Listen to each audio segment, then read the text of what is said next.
Welcome to the Contrarians. Tonight we have a great panel topic for tonight, our least favorite cover songs. So without any further ado, let's get started.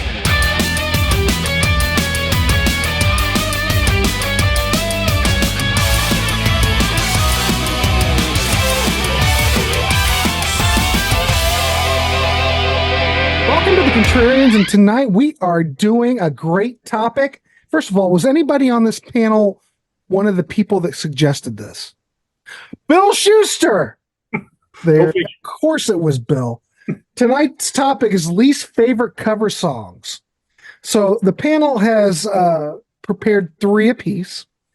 We might have some time for some honorable mentions, but I think what we're going to do based on that is just to go around. Each one will do it. And since Bill suggested it, he's going to start this one out.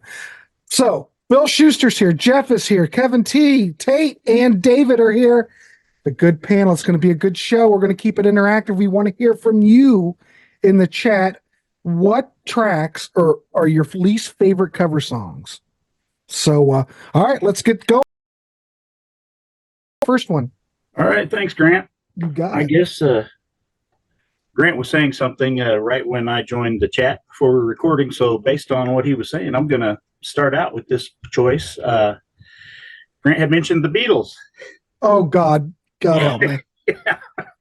All right. Now, but that's good. I like it. So far, you're right on track. I figured you would appreciate that. Yeah. This is one song. It's been covered by many artists, but I'm not picking one cover. I'm picking all of them because all of them get it wrong. I don't care if it's Pat Benatar. I don't care if it's Motley Crue, U2, Oasis, or Aerosmith. Yeah, you know where I'm going. I already know where you're going. When I get to the bottom, I go back. Yeah, come on, Helter Skelter. Nobody does Helter Skelter like the Beatles. They just try to rock it up. They try to turn it into some generic hard rock or metal song, and that misses the point entirely. That original recording is Paul McCartney showing you how crazy he can get. Listen to the man's unhinged vocal on the original, and nobody can match that. This dude, he gets this rep as this sweet ballad singer, which he does well also, but the guy could rock. And this is absolute proof of that. And, I mean, let's look at Ringo. He literally got blisters on his finger. But not on the mono version. He didn't get any blisters on the mono mix. Well, you know, if you're doing stereo, you have to drum twice as hard. So I could see U2 did a pretty good version of Helter Skelter. Who did? U2 did a pretty good version of Helter Skelter. No, have you listened to that? That is, we looked at that. We did a show on Ryan Gavalier's channel, I think. Absolutely hideous. What are they doing? That whole, what was that album? Rattle and Hum. What was it? Rattle and Hum. It was on Rattle and Hum. Yeah, horrible. Oh God, I hate that record. All right, so already turning people off to the channel and pissing people off. Oh, there you go. So that's your pick, Bill? That's it? Absolutely. Sounds great. By anyone other than the Beatles. I think it's absolutely horrid. So you're right, 100%. All right, so I didn't go over the order because I'm all worked up and happy. So we're going to go Bill, David, Tate, Kevin, Jeff. We're going to go around that way so I can keep track of what I'm doing. All right, David, you're up. What's your first pick? All right, first pick. I was looking forward to this. I tend not to like covers, and I don't generally like covers albums. I feel like if a band's going to put something together, I feel it's just a requirement, maybe to a record deal requirement, filling a release, because I don't generally like when bands do full cover albums. There are some really good covers out there, but it wasn't too hard to find a lot that I disliked. So rather than slag bands that don't appeal to me anyway, I tended to gravitate toward bands that I generally like, or some of the bands I like, and some of them have some pretty good covers, some of them don't. So I'll be honest, I had Motley Crue in the third position, but we're not going to slag them back to back. So I'll save that for a different cover, but I'll save it for maybe an honorable mention. I'm going to take what was sort of my fourth position, and I'm going to pick Kiss, a band I like tremendously. But in 1977 on the Love Gun record, they did a cover of Then She Kissed Me, the Crystals. Okay, and what bugs me about it, not only is it a terrible cover, it doesn't fit with that album whatsoever. I mean, they have to change the lyrics around, the gender on it, just to make it work even a little bit. I think based on what's come to light since then in terms of what they were creating and some of the material that didn't make the record, it makes this even more of a poor choice. It wasn't like they were short of material. The band was in a creative peak at this point, right? It could be argued later maybe that they were struggling to put together quality material, depending on where you sit.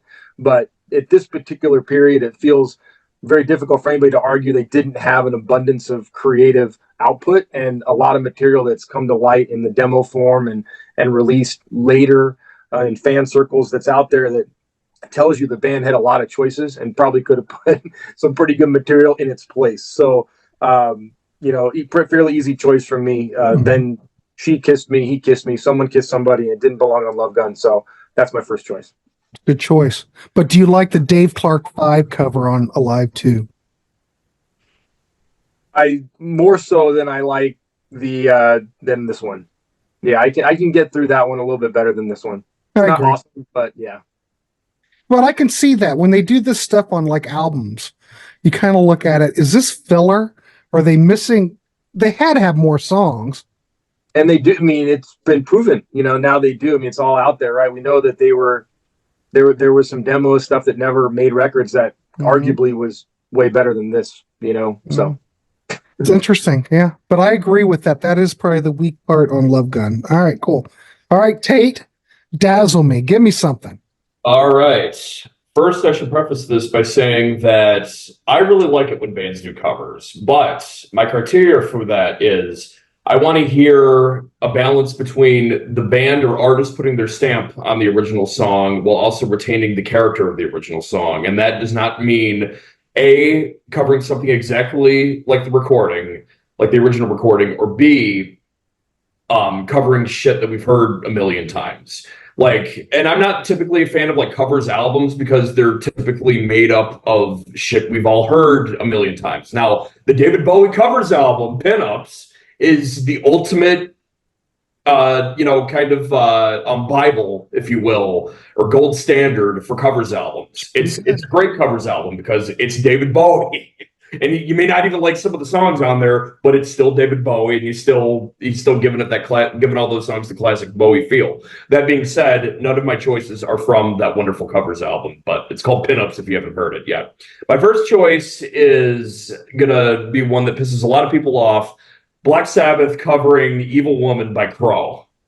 No, I don't want to hear Tony Iommi's. I love Sabbath. Okay, I love Sabbath with everything in me. I don't want to hear Tony Iommi's distorted guitar in place of that awesome trumpet solo that we get in the Crow original. The Crow original is great. It's got horns on it. It sounds a lot like a Blood, Sweat, and Tears tune, but I love Sabbath. I don't want to hear them covering that song. I know why they did it, because it was an attempt to get a hit single. Their manager pressured them into recording it.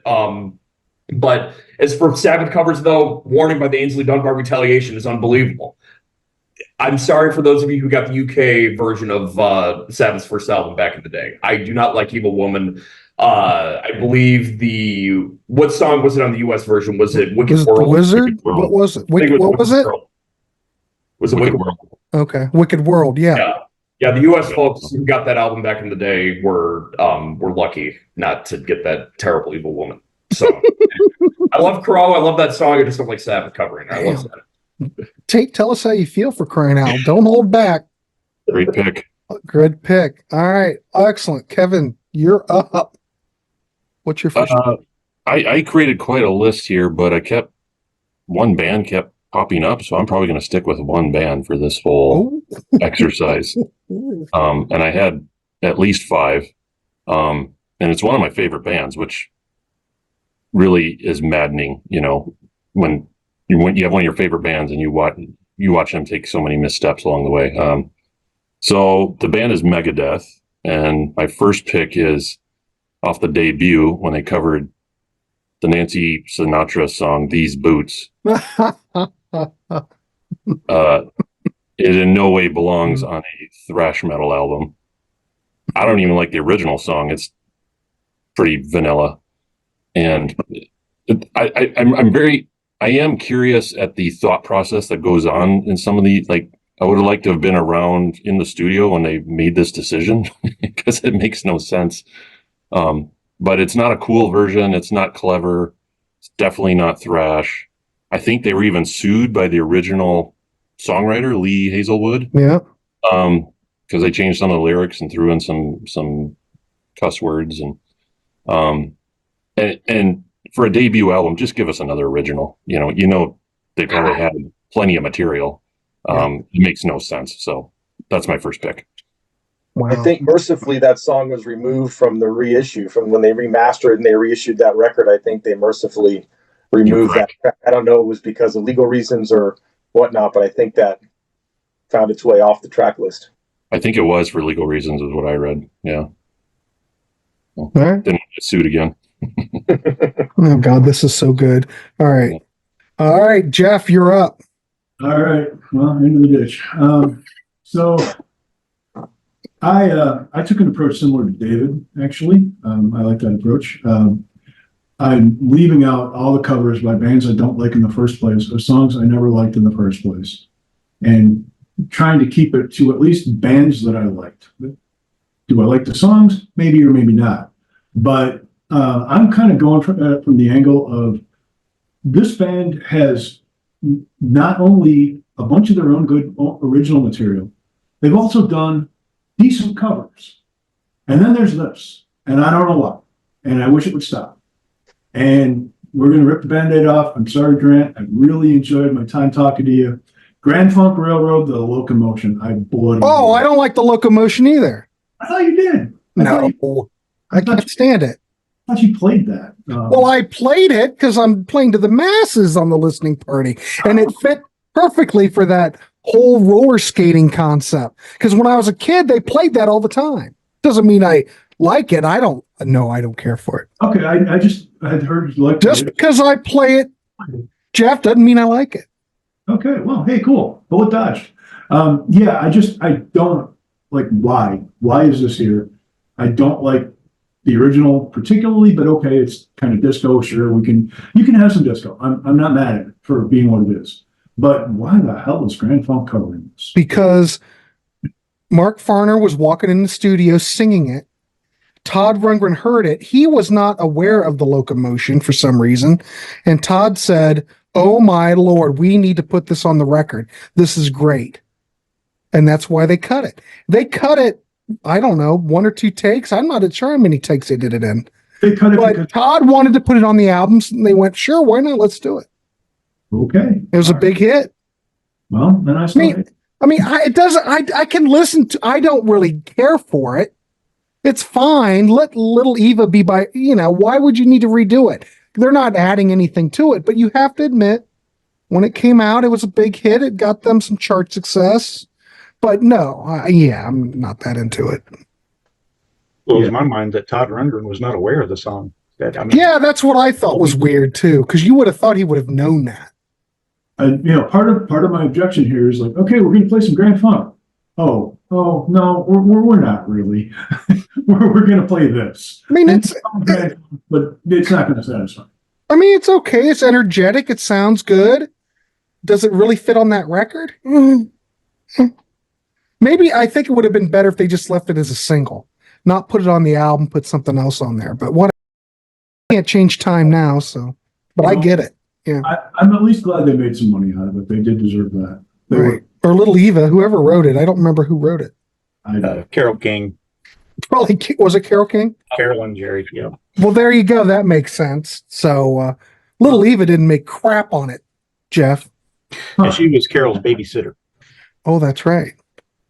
All right, cool. Yeah, I agree with that 100%, Jeff. All right, Bill, give us your next one. All right. Well, I'm going to get some hate for this. It hurts me to do it. Okay, I'm just kidding. I just realized I had a Johnny Cash shirt on. I'm not picking Hurt. I like that cover. So, instead, I'm going to go for Don't Fear the Reaper by a band you may or may not have heard of. They are a pop punk band from the, say, around 2005, 2006 era, when the pop punk thing was big with all the emo kids, including my own kids at the time. Pierce the Veil is the band. And if you've never had the displeasure of hearing their version of this song, save yourself the torture. They overplay everything here. They make things go a little too fast, but it's mainly in the vocals. Now, I like a lot of high-pitched vocalists. I love stuff like Coheed and Cambria. I'm a Rush fan, for God's sake. But this is one of those crying emo vocalists doing Blue Oyster Cult. Don't Fear the Reaper and Blue Oyster Cult in general have a certain subtlety to them. And if you take that away, everything is lost. The spookiness is lost. The vibe is lost. Now picture it with the voice that goes, "Caesars don't fear the Reaper," and I am not over exaggerating. It's horrible. My wife just went, "What?" in the other room because she heard me doing that. So imagine a whole song with the voice just like that, doing "Don't Fear the Reaper." Don't put yourself through it, folks. It's not worth the pain. I've suffered for you, so you don't have to. So yeah, whatever you do, don't ever hear "Pierce the Veil" covering "Don't Fear the Reaper." But if you really want to torture yourself, it's off of one of those punk goes pop compilations that was popular back then. Goo Goo Dolls had a pretty good version of "Don't Fear the Reaper" on one of their early albums. I don't remember if I've heard that. I don't think "Don't Fear the Reaper." What could you do to that song to improve it? Make It's it perfect. make it fast and punky and not have high-pitched vocals on it. Okay, so they made an improvement over, but really, does "Don't Fear the Reaper" need a cover version? It's already perfect. If you come up with no, That's debatable. I'm just saying the Goo Goo Dolls did it differently. I'm not saying that it's better than the original. It's just an interesting version of it. I say not touch it. I think it's overplayed, but man, when it comes on, I don't want to turn it off. The actual Now, song- if the Goo Goo Dolls version came up, I'd want to turn it off. So there you go. That just goes to show you. Close-minded. All right, cool. Thanks, Bill. That is a good pick. All right, David, dazzle me. What you got? What's your next one? Okay. My second choice, I think, asked the question, what does Faster Pussycat and Carly Simon have in common? And the answer should be nothing. But unfortunately, they do, in that in 1990, and what saved this thing maybe from going to my number one slot is that it didn't appear on an actual studio album. This appeared on the 40th anniversary compilation for Elektra Records, which was their label. And they decided, or were asked to, or whatever, cover "You're So Vain." And it has always bothered me. I mean, that was the era where I was, heavily involved in watching MTV and all this. And this unfortunately had a video, and unfortunately was in pretty steady rotation. So I had my fill of it. So this has always been a cover that really drove me nuts. I never took to it. I don't think it's any good. And thank goodness it didn't appear on an album. Just awful. So in my opinion, that these two things don't go together. So for my second pick, Faster Pussycats cover of Carly Simon's "You're So Vain." That's number two. Was that on Rubaiyat? Exactly. That's the one. I used to have that. The It's not Cure, a bad the Cure did a cover version. I can't remember what was it. Purple Haze? Was that on there? I can't remember. Probably. But yeah, there's a lot on there that I could do without. Yeah. It's a good one. You've dazzled me. That's a good pick. All right, that's my goal. That's all that matters. I can hardly wait for what Tate's going to do. Tate, what you got? All right. I'll save the best one for last. Number two is going to be for you extreme metal fans watching right now. The band Dark Angel. I think this was late 80s, 88, 89, something like that. They covered "Immigrant Song" by Led Zeppelin. And it's this awful sped up version with these wailing, screechy vocals like, shut up. No, you have no business covering this song. I don't know what, I mean, I didn't even like extreme metal that much to begin with, but oh my God, I listened to that. I'm like, oh, it can't be that bad. And no, it was pretty terrible. It clocked in at maybe less than 2 minutes. I'm sorry to all you extreme metal heads that probably want to, punch me in the face if they find me on the street for saying that sacrilegious thing. But God, I cannot stand that version of "Immigrant Song" by Dark Angel. It does make me want to go find it. Give it a Yeah, shot. you kind of sold it, Tate. It's less than 2 minutes long, so if you have a minute, it's worth a curiosity listen. See, Zeppelin's not sacred to me, so go right ahead. Yeah. Wow, we're just going to piss off a lot of people tonight. The first rule of covering Zeppelin is don't cover Zeppelin. Same thing with the Beatles. First rule, don't cover the Beatles. How could you... Don't do that, Tate. I'm going to... For God's sakes. Bernd Wilhelm did a good cover of 8 Days a Week. Deep Purple did a good version of Help. This is how we take care of Tate. All right, so... Grant, I got one even better for you then. Wait a minute. I'll bring Tate back in. Okay. Sorry, Tate. I was just joking. I have, and I enjoy the entire Across He the can Universe still talk, soundtrack. though. What? Say that again? So I have and enjoy the entire Across the Universe soundtrack. I love the movie too. Yeah, no. How do I hit block? Is that enough to ban me from the Contrarians altogether? It could be enough to ban you from me. Well, I could remove you. I won't do it. It's all about peace and love here tonight on the Contrarians. Deep Purple also covered We Can Work It Out, didn't they? Yeah. Yeah, I like both these Beatles covers by Deep Purple. I thought their version of Help was masterful, turning it into a ballad like that. I thought they did a terrific job with Help. I really like those first couple albums a lot. Oh yeah, no, those are good albums. This panel is deranged, ladies and gentlemen. Hopefully Kevin will bring us back. Kevin? All right, back to Megadeth. You can slam Megadeth. I'm good with that. Yeah. I want to follow up on something David said earlier too. These are all covers that were on the album proper. They're not bonus tracks. So they obviously thought they were good enough to be on the album and should be on there.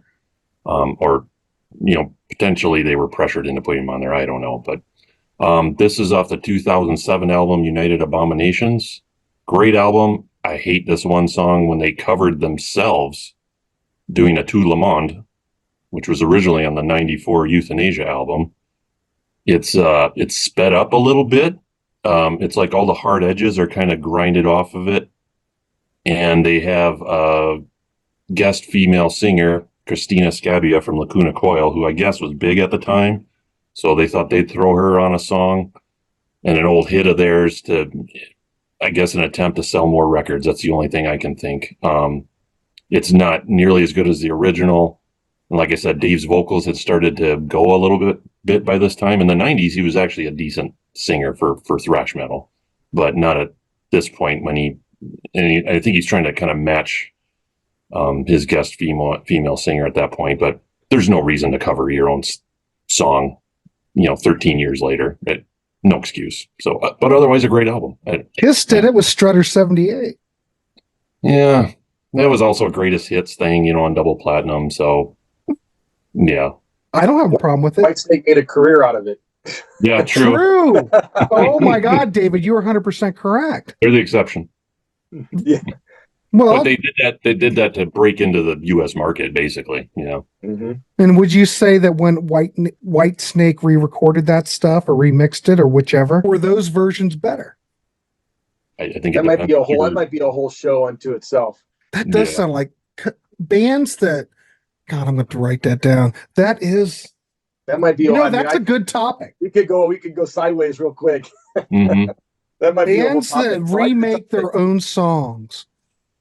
This is how we work it, ladies and gentlemen, the Contrarians. This is how these topics come. We get a great panel like this. The ideas just flow. That is a great topic.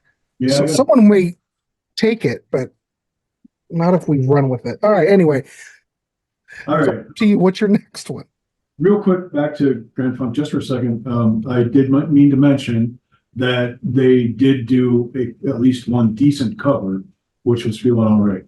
It's a little sprawling, but I kind of enjoy it. I just like that song. So anyway, my next pick is, again, possibly going to bitch Grant off. That would be April Wine. Yup. Careful, Jeff. It's coming. Careful. 21st century skits. No, you're out of your mind. What? You are absolutely out of your gourd. Oh No my! offense, ladies and gentlemen, but what? No, that's It's brilliant. almost better than the King Crimson version. High five, Tate. No. All right, go ahead. State your case. Oh my God, this is so fun. All right, state your case, Jeff. I'm ready. Well, first part, I'm not really that big a fan of the King Crimson version either. I like everything else on Code of the Crimson King much more than I like that. It's all right. It's experimental. people hadn't done that. Sure, I get that. That's cool. But I don't really enjoy listening to it particularly, other than the instrumental part at the end. That's cool. But April Wine, like, if I'm listening to April Wine, I kind of have something else in mind. They've got really great melodic hard rock stuff going on. They're, I think, a really kind of unsung, underappreciated band. Though I remember when I was growing up in the late 70s, there was some buzz about them, at least in Chicago. But they'd get played, but people talked about them a little bit. But, I go to April Wine for not that, basically. And they've done other covers that I really liked. Could Have Been a Lady is absolutely cool. Sign of the Gypsy Queen is a cover, I think. I really love those songs. Brilliant. But all right, it's not an April Wine show. Go ahead, Jeff. Go ahead. But I don't know. I don't really understand why they did it. It doesn't really fit with the rest of the record. It doesn't really fit with their catalog. I feel like they did it just to be weird. But it's not weird. Think about April Wine here we go, Grant. Grant's going to be on a tangent. Think of April Wine during 1979. Look at that lineup. That's the 3 guitar lineup. And at that point, that band was on fire. Once they got Brian Greenway on there, that opened them up. Brian Greenway sang that song. Absolutely brilliant. If I saw him play that when I was a kid in 1979 in Columbus. Okay, I told about this. So it was April Wine, and then the Scorpions on the first American tour, and then Sammy Hagar. Absolutely brilliant. They played 21st Century Schizoid Man live. And as a kid, 13-year-old, I was sitting there, I about had an out-of-body experience because April Wine at that point was just like a machine. They were such good players. They took care of it. They were doing, the triple leads back and forth all night. It's like looking at Roller where they're trading solos back and forth. It is a showcase for their ability. And I think 21st Century Schizoid Man is it's absolutely brilliant. The fact that they tackled it, no one else really who else had tackled it? I can't think of anybody. Maybe I'm wrong. That was the first thing I remember. I think it's absolutely brilliant. But that's okay. It's all about talking music. We're just talking music, ladies and gentlemen. Let us know how you feel about 21st Century Schizoid Man and how wrong Jeff is in the comments. Well, the third one will go down easier when we get to it. All right, cool. Jeff, I'm just giving you crap. It's all about talking music. This is a great conversation to talk music. I wouldn't poke the bear if I didn't want to see what happened when you did it. Yeah, I know. You're really poking the bear tonight. But I'm all right. So be careful. It's fine. Tate was already on thin ice, but now, Jeff, you might have broken the ice. It's all good. I don't care. Bill, dazzle me. Let's hear it. What's your next one? All right. I just first want to take a moment to agree with Jeff. But I am a big fan of the original. Where's that button again to get rid of it? Let me see. To me, the whole In the Court of the Crimson King. Oh, put you in the waiting room. That's it. For you. Don't cover it. Oh, no, I clicked the wrong button. All right, say that again. Go ahead, Bill. So, like you were saying about not covering the Beatles, to me, the entire In the Court of the Crimson King album is like that. Just don't cover it. The King Crimson's not. And it doesn't fit April Wine. They were great for doing their own thing. So, yeah, I agree, Jeff. They did a lot of covers, but look, Sign of the Gypsy Queen. Come on. Yeah, I love that. No, I'm not taking away from April Wine. Yeah, but that's another example. Why would they do Sign of the Gypsy Queen when they had a lot of other songs? Because it ruled. And it fit their vibe more. Well, you didn't see them live in 1979, so you don't know. What I saw, they were like, it was absolutely, you had to be there. It was electric. All right, anyway, go ahead. All right. When I get my time machine, I'm going to go check that shit. Go back to 1979 to the Harder, Faster tour. All right. In reality, though, my top pick here is the one that inspired me to come up with the show idea to begin with, because this thing grinds my gears so much. And I was joking about, Johnny Cash covering Hurt. That's a really beloved cover overall. So many people think that's like the greatest thing ever. This is another one of those songs. Many people, including in my own family, who are all very wrong, think that this cover is far superior to the original. And again, like with the Blue Oyster Cult cover I mentioned, they missed the point. I'm talking about a band I actually like when they're doing their own material, and that band is Disturbed. And the song is The Sounds of Silence. Dave Draymond, shut the hell up and actually show me the sound of silence, because your voice belongs nowhere near this Paul Simon masterpiece. I love Dave Draymond singing his own stuff with the band. The man has a great voice, but it loses all subtlety here. It's like, are you taking like Nickelback and Creed? You're going to bring all Chad Kroeger and Scott Stapp and have them come cover some nice mellow 60s classics too, just to see if they can all give it the Eddie Vedder overplayed grunting sitting on the pot effect. It does not work for me at all. Hello, darkness, my old friend. Look at me. I'm singing. Look at me. It's about me. It's not about the lyrics. It's about my vocal performance. And sadly, even Paul Simon said he likes this cover. So sorry, Yeah, Paul. but Paul's making publishing off of it. He's making some. Of course, he likes it. Oh, I love it. I think it's absolutely great. I'm having just a Edie little. Burkell probably needs a new horse or something, so needs to make more money. I have trouble telling if Bill actually likes that song or not. It's not clear. Isn't Disturbed? I swear to God, wasn't Disturbed on the Douche Rock episode that I did with Jamie Laszlo? I swear to God, it was mentioned as Douche Rock. Is Disturbed Douche Rock? Yeah. Okay. Well, at least. All right. Thanks. Sounds like Douche Rock, but no. Bill, you're redeeming yourself. I totally agree. I'll keep you on the panel for a little bit longer. All right, cool. Excellent. All right, David, let's hear it. What's your next one? I don't know if I can top that, but I think my number one might be maybe my most controversial, because I think some people really like this. So in 1984, the band Hanoi Rocks put out a record called Two Steps from the Move, I believe. It was their first U.S. major label record for CBS. Bob Ezrin produced. I mean, I think there was a lot of hype. I think there's a lot of expectation around it. Sadly, the last record with Razzle, the last record really before the breakup. But on that record is a cover of CCR's Up Around the Bend, which was a single, which had a video, which was in high circulation, and it always drove me nuts. Some people really love it, and I may get some hate here, but I don't know why that is there, amongst the others. I don't understand it. I don't know why it was pushed as a single, and I don't know if it's an Ezrin thing or whatever, but why it was pushed as a single, why the video was pushed in such heavy rotation. It felt like every time I turned on MTV, there it was. And it was a terrible video. Them running around in the helicopter didn't make any sense. The video was stupid. So, I mean, compound the problem by a stupid video. Like, what's with the helicopter? Dumb, okay?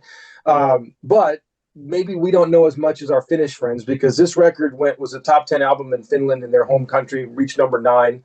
The single reached number 4 in Finland. So maybe I don't know what I don't know, but as far as I'm concerned, the Dumb American says thumbs down on this. So my last pick here, Hanoi Rocks, Up Around the Bend. Not good. You got me sold. I'll never listen to it. Thank you, David. That was good. Awesome. My pleasure. All right. Well, Tate, what you got? What's your third one? My third one might guess that it might be Hillary Duff's version of My Generation. But that's Hillary Duff song? Wait a minute. What? Hillary Duff covered My Generation. But that's not the one that I'm picking. She really did a version of My Generation. She did a version of My Generation. It is the worst thing ever. However, my third choice is going to be phrased as a question. Limp Bizkit, what the fuck did you do to Behind Blue Eyes by The Who? One of, hands down, the worst cover versions I've ever heard. I have to hear Fred Durst try to capture Roger Daltrey's sultral, that's not even a word, but I made it up today, sultral emotional vocal performance. It is sultral. Right. Putting Pete Townshend's words into, this beautiful expression. And I just have to hear Fred Durst faking it on this recording. And not to mention that they eliminate the entire hard rock double time version of this song that has Keith Moon, wailing away, doing his thing on the drums, and Ed Whistle doing his thing on the bass. They completely eliminate that, and Durst sings his own lyrics that he made up for that part of the song. Oh, it's just awful. And then these electronic trap drums too. What the hell were you thinking? Fred Durst and the members of Limp Bizkit should be arrested for the artistic crime that they committed. by covering this Who classic. I'm fine with people covering the Who. There have been plenty of people that have done it really well. Limp Bizkit ain't one of them. Rant over. Oh my God. I agree. I think I've heard it. God, that must have been years ago. They might have played it on the radio or something. It's been years since I heard it. Yeah. Well, everyone's naming all these douche rock bands. That's interesting. Well, there's a reason they're in that category. That one was going to be on my list, but I forgot to write it down, so I'm glad you picked it. Tate, that's a good one. All right. Crap. All right. Kevin, what's your third one? Back to Megadeth. Poor Megadeth. Yeah, iconic song off their 1988 album, So Far, So Good, So What? Anarchy in the UK from the Sex Pistols. Mm. And actually, you know, Megadeth is known as a pretty technical thrash metal band, and I feel like this is a step down in technical expertise. You know, there's no reason for them to cover this song. They did bring in Steve Jones to play one of the solos, but it doesn't have the vibe of the original. It doesn't fit on the album. It's just complete filler. And they were heavy into drugs at this time, and they probably ran out of material at this point. So they said, "Hey, let's do a cover. Let's do the simplest thing we can possibly do." Mm-hmm. Yeah, like I said, it's just these covers, you can fit them into all sorts of categories, and this one to me is just complete filler. Didn't belong on an album at all. So that's my pick. That's good. I can't argue with that. All right, Jeff, piss me off. Go ahead. I don't think this one's a sacred cow for anybody. I think I'm the only one that gives a shit. And there's actually, I've got some honorable mentions, one of which I actually want to talk a little bit. Sure, you can do that. We've got time for honorable mentions, so go ahead and give your third pick and talk about your honorable mentions, and then we'll just go around. Okay, all right. So this is the most disappointing to me. I really, really like the Headhunter album a lot. And it's got Stayed Awake All Night on it. And they do a fantastic version of that. And I love the BTO version. I don't love the Crocus version more, but I might love them equally, which is pretty impressive for given that they're going up against BTO's original. But then there's the Blitz, and they cover Ballroom Blitz. And they managed to take a song like 9 years later and they play it louder with more distortion and way less intensity, not as many cool production bits, because there's really actually a lot going on in Ballroom Blitz in the Sweet version. And this would be, I think, what you meant, Bill, by missing the point. Like, this is a dynamo of a song. It's a really impressive song. It absolutely kicks ass. And in Crocus's hands, it's just limp and it sucks. And it just, I mean, there's a couple other songs on that album that aren't too bad. And, you know, I actually like something off of pretty much every Crocus album. Let's not talk about the first one. It's a different band entirely. But this just does not work. Somebody needed to tell them. Somebody needed to give them more drugs. I don't know, but they just didn't. They put zero intensity in it compared to what the original song was, and I don't understand how they missed so hard. Because when they wanted to, they could kick ass, kind of. I mean, are they kind of an AC/DC derivative band? Do they, yeah. Did they change their style absolutely and completely to try to sell more records? Sure they did, but so did Status Quo, and we all love them. So, I don't hold that against them. But fuck, this cover sucks. It just sucks. It's really disappointing to me. I really like Crocus and not there. And so that actually segues perfectly into the most important honorable mention, which is Overkill. This is where I lose it. I don't know if there's any good Overkill covers. I don't know the band that well. I've only got a couple albums. They cover Frankenstein, and it sucks. Because, again, there's all this interesting stuff going on in the Edgar Winter Group version, and Overkill just kind of dumbs it down, plays it faster, loses all the dynamics, loses all the tension, loses all the everything. The cool keyboard sounds, all that stuff that's going on in there, They don't really do that. I mean, they obviously listen to the song. You can hear nods to the original bits, but like this did not need to be done, and it didn't need to be done poorly. You've got the original. You know, if you're going to take this on, do something cool with it, because there's a certain bar you have to hit, I think.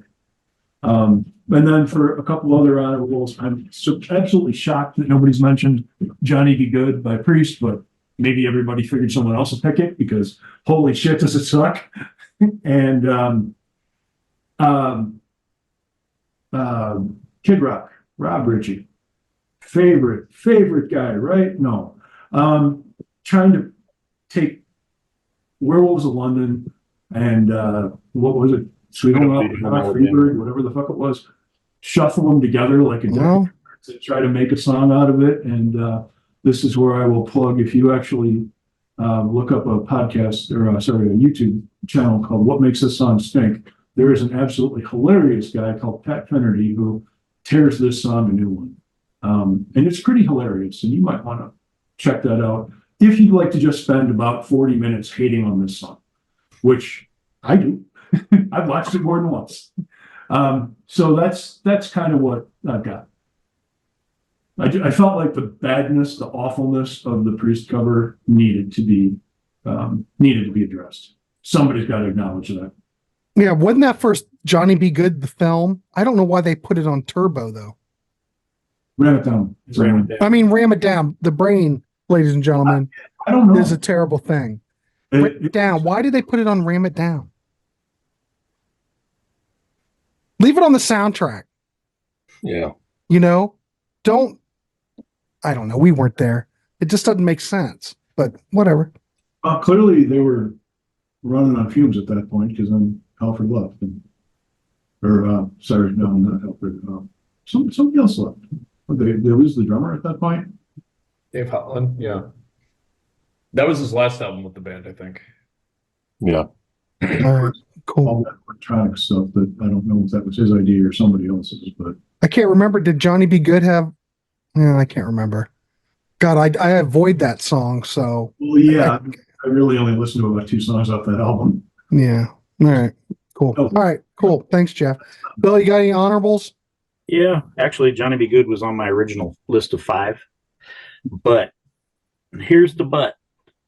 That is such an obvious pick that I've hated for years, and I absolutely agree it does not belong on the album, but I listened to it earlier today, and I found myself enjoying it for what it is, which is kind of the first time ever. I've always thought that, metal bands, more modern era bands, 80s and up, should not cover like old 50s, early 60s rock stuff, because it usually never works. And that's one of the reasons I always disliked this song. I mean, putting that along with, Ram It Down and Blood's Red Skies and stuff like that just is a big no. But as a soundtrack, a separate song, I think I might be coming around to it as just a fun romp. I mean, even though it's the material is not fitting for Priest in general, I think Rob really kills the vocal on this. Does he overplay it? Sure he does. He's Rob Halford. That's what he does. But he does it in a way that I actually enjoyed. And I don't know why it suddenly flipped in my brain earlier today, because I've been slagging this song for decades. So you never know. There's always hope for the songs that you do not like to finally trigger something in your brain and become fun. Another one I had on my list originally was Cats in the Cradle by Ugly Kid Joe. No.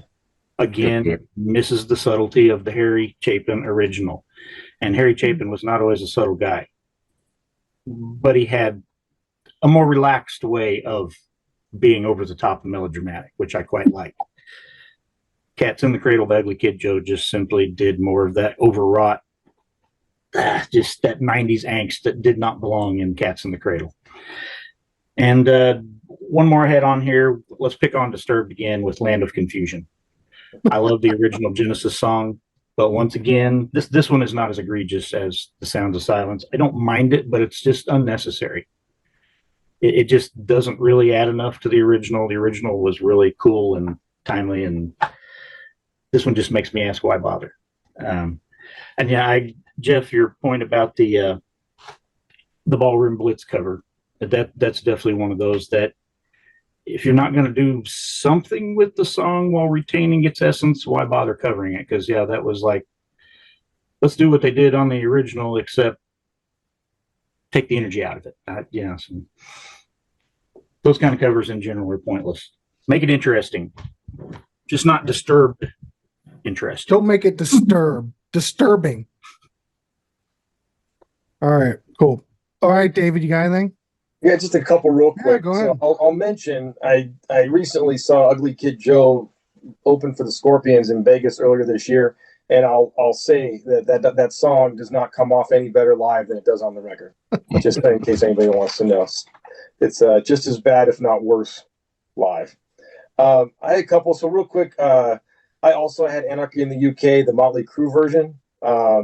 Again, I don't think it hits the mark at all. I think it's, maybe this is one of those songs that just doesn't need to be covered. Maybe it falls in the list of songs that should just be left alone. So for the reasons that were already brought up, it's just, I don't think it hits the mark at all. The saving grace is that it appears on a compilation record and not a studio record. So maybe you get a little bit of a reprieve, and it didn't make my top 3 maybe for that reason, but it's hard to overtake Carly Simon and CCR. But the other one was I picked a Winger song on their debut record, 1988. They did a cover of Purple Haze. Again, debut record. You're trying to sort of hit the market. I don't think there's any reason to do it. I don't think it's particularly that. I don't think it's that good. I like Winger. I'm a Winger fan. I think their more recent material is probably better than their classic material. So I'm not a Winger hater. I think that, they're a really, really good band. I think that was a bad call to put that there. And I don't think it's a very good cover. Again, maybe one of those songs that just needs to be left alone. Purple Haze doesn't seem to be a song that if you're going to do a cover, that wouldn't be one. Probably is just left not done. I think ironically, when in a time when there were still B-sides, they had an extra track called Higher and Higher that was a B-side to the single Madeleine. They could have easily put that song on the record and made Purple Haze the B-side. I mean, I think that would probably make more sense. I'm not an A&R guy, but it just seems to not fit. And so that was my other honorable mention, Winger, Purple Haze off their first record. Excellent. I just want to make a comment real quick. I've enjoyed this show so much. I wish we would have did this live, because if we could have got interaction with people in the chat, this would have been, it would make this show even more fun. I should look at these topics and go, well, no, this one should be live. This should be live. Ooh, what a great topic, Bill. I'm giving you props. But man, this would have been a great live show. Oh my Lord. All right, Tate. All right, David. Thanks, Tate. What you got? Thanks, I know you've got something. Yeah, just real quick. This almost made my list. Why the hell did Five Finger Death Punch think it would be a good idea to cover Bad Company by Bad Company? Boy, I say this as Bad Company being one of my favorite bands of all time. Hearing Ivan Moody replace Paul Rodgers' soulful vocals with his, metallic guttural gut voice going, Bad Company. Shut up. God, what else? You mentioned Priest doing Johnny Be Good. That's pretty terrible. Hillary Duff doing My Generation by The Who. Yeah, I'll just let those. I've yelled and expressed my frustration enough for one session here in the Contrarians. Basically, is what I've learned during this show is don't mess with anything that's sacred. Yeah. Just let it be. If it's already perfect, why do you feel you have to rewrite history, do something that you feel needs changed? Or if you're playing a tribute, you're really not. So it all depends. There are some great cover versions. All right, Kevin, I know you've got more. Yeah, just to put a bow on Megadeth, on Pete Tell's album, they did I Ain't Superstitious, which is a Willie Dixon cover, but also Jeff Beck did it, I think, on the Truth album. Yep. It, again, does not fit at all. And it's a really short song, it's like, it just seems like complete filler. And then from one of their later albums off Super Collider, they did a Thin Lizzy cover, Cold Sweat. And I'm angry at that one because it's probably the best song on the album. Yeah, that would make you angry. Yeah, it's like these are one of your influences, and you covered. It's a pretty faithful version, and it ends up being the best song on the album. So, Motley Crue, I think around the time the Dirt movie came out, did a cover of "Like a Virgin" by Madonna. It's god awful. Oh, there's another one. Yeah. Since you're mentioning that, the Lords of the New Church did a version of Like a Virgin, and it's absolutely, well, some people may disagree, but I don't think it's on some compilations. You can find it. Hideous. I think it's horrible. It's too long. It drives me nuts. So, Kevin, I get what you're saying. And I think I even heard a video, an interview with, it was either Tommy Lee or Nikki Sixx, one saying to the other, and when they have to start the conversation about whether we should cover this song or not, and they start it with "Hear Me Out," it's going to go That's wrong. a bad sign. Yeah. And then last, Guns N' Roses off the Use Your Illusion albums. We didn't need to hear "Knocking on Heaven's Door" or "Live and Let Die." I can't believe no one mentioned that. I hate those with a passion. I like those albums, but those songs, if they're off of it, they just make the albums so much better. They're just, and they don't change the versions really. But "Live and Let Die," does that need to be redone? No. And "Knocking on Heaven's Door." I mean, I get it. I swear to God, they still play those tracks on FM rock radio around here. Mm-hmm. You hear it like every day they play them. Yeah. Tone it. I zone out at that point. They did a pretty bad "Sympathy for the Devil" too. Oh yeah, that was terrible. Well, I think a lot of those songs that people are objecting to getting covered, the Beatles, the way that things were produced and the voices, "Live and Let Die," McCartney's voice, "Purple Haze," Hendrix's guitar, plus his singing, but mainly his guitar, that, the real fuzz that's going on there. "Don't Fear the Reaper," that is actually, to me, a masterclass in this is what music could sound like if you wanted it to sound really, really good, like Alan Parsons level of good.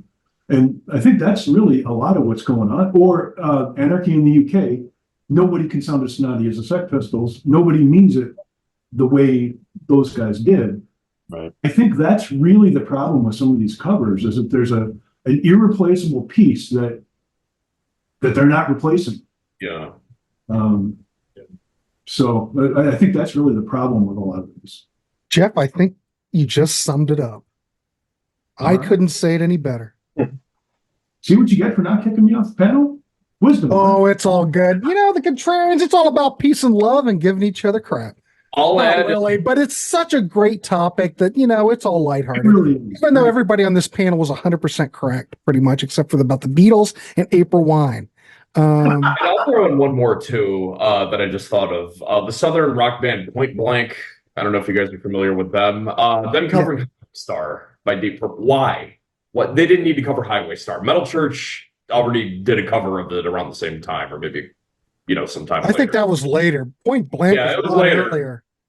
Yeah, Metal Church did a really good cover of it later, but I hate Point Blank's version of Highway Star. Love the band. They already did a good cover with Bob Seger's "Beautiful Loser" on the second season album. But I don't know why they covered Highway Star. Anyway. And I will give you an example of a good cover. When Ram Jam did "Black Betty." Oh, it's unbelievable. Go ahead. Look, now that's how you do a cover. Does that track not smoke? The guitar's on there. Man, I never turn that off when I hear it. Yeah. That is a killer cover. It is. Ram Jam, "Black Betty." All right, cool. All right, everybody. Well, we've hit that magical number. It's all fun. We're just a bunch of guys here talking music. And actually, we're trying to turn you off to stuff today, not turn you on to stuff. This kind of goes the opposite of the Contrarians. Interesting. But anyway, these are tracks that we're not into. But hey, it's all about talking music. And you could be on these panels too if you want to. We'd love to have you if you're interested. If not, we have, you could be on here. But what I'm trying to say, we have a Patreon. If you want to join there's a lot of conversations. There's a lot of perks. We have a Patreon. The link is down below. If you would like to buy us a cup of coffee or a pint, we'd love to have it. We have a Ko-fi down below. We have another link. We also have merch. Buy yourself a damn shirt. Wear the colors, for goodness sakes. If you don't like that, well, I think that's about all we've got. I don't think we have anything more. But anyway, please like, subscribe if you haven't. This is just a fun conversation. This has been like, I love this conversation. And all these panelists are top notch and they know their blankety blank. All right, let's wrap this dog up. All right, we will see on the next one. What's next on the Contrarians? I don't know, but it probably is this. But I am working on the Kiss episode where, see, a lot of people don't know this is coming up. We did our top 10 Kiss tracks, which was it was much like the Cheap Trick that was recently uploaded, but Kiss is on the way.